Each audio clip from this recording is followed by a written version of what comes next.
నా పేరు శివప్రశాంత్, పిడిఎస్ భద్రాచలం దేవుని కార్యదర్శిని. గత 2 రోజుల నుంచి విద్యాశాఖ అధికారులు ప్రైవేట్ విద్యా సంస్థలలో యూనిఫాము, స్కూలు సంబంధించినటువంటి మెటీరియల్ కూడా ఎక్కడ కూడా అమ్మరాలని చెప్పేసి సర్క్యులర్ రిలీజ్ చేశారు. చాలా సంతోషకరమైన విషయం.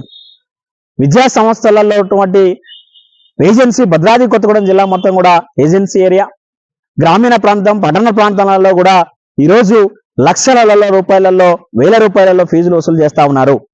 విద్యా చట్టాన్ని పూర్తి స్థాయిలో అమలు చేయట్లేదు.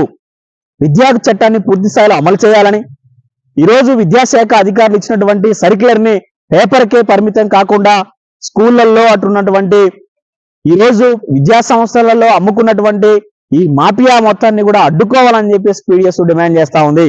దాంతో పాటు ఏజెన్సీ ఏరియాలో ఉన్నటువంటి ఎల్కేజీ, యూకేజీ సంబంధించిన వాళ్ళ ఫీజులు కూడా 6th క్లాస్ నుంచి లోపు మాత్రం చాలా ఎక్కువ ఫీజులు తీసుకుంటున్నారు.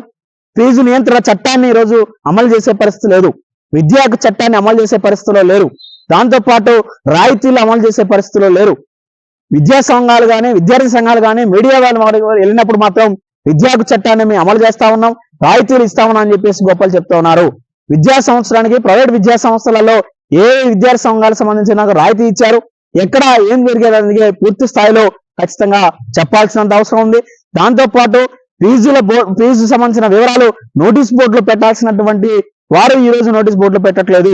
ఈ రోజు మాత్రం తల్లిదండ్రులను ఆకర్షించుకోవడం కోసం క్యాంపెయిన్లు చేస్తా ఉన్నారు. ఆ క్యాంపెయిన్ చేయాల్సినంత అవసరం ఏంటి? ఈరోజు కాలేజీ, స్కూల్ కి సంబంధించిన దాంట్లో ప్రైవేట్ విద్యా సంస్థలకు సంబంధించిన స్కూల్స్ వాళ్ళకి వెళ్తే అద్దాల మేడలు మాత్రం రంగులు పంపించాలని చూపిస్తున్నారు తప్ప విద్య మాత్రం సరమైన అరకొరగా అందిస్తా ఉన్నారు. కాబట్టి విద్యాశాఖ అధికారులు, ఎంఈఓ గానీ, డిఈఓ గానీ అందరూ కూడా స్పందించి వాటి యొక్క గవర్నమెంట్ కి సంబంధించినటువంటి రూల్స్ ఎగ్నిస్ట్ గా జరుగుతున్నటువంటి వాళ్ళ స్కూల్స్ మొత్తాన్ని కూడా సీజ్ చేయాలని చెప్పేసి పీడిఎస్ డిమాండ్ చేస్తా ఉంది.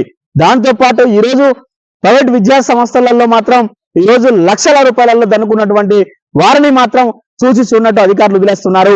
విద్యార్థి సంఘాలు అడిగినప్పుడు మాత్రం మేము ఏం చేయాలని చెప్పేసి విద్యాశాఖ అధికారులే తిరిగి ప్రశ్న వేస్తా ఉన్నారు.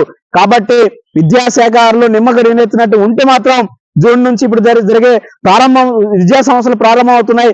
ఖచ్చితంగా దశల వార పోరాటం తప్పదని చెప్పేసి కూడా పీడిఎస్ అధికారులను హెచ్చరించడం జరుగుతుంది. కాబట్టి అన్నిటి కూడా శర్మగీతం పాడాలంటే విద్యాశాఖ అధికారులు, ఎంఈఓలు, డిఈఓలు మాత్రం ఖచ్చితంగా దీని మీద కదలాల్సినంత అవసరం ఉంది. కాబట్టి కదలకుంటుంటే ఖచ్చితంగా పోరాటం తప్పదని చెప్పేసి పీడిఎస్ డిమాండ్ చేస్తా ఉంది.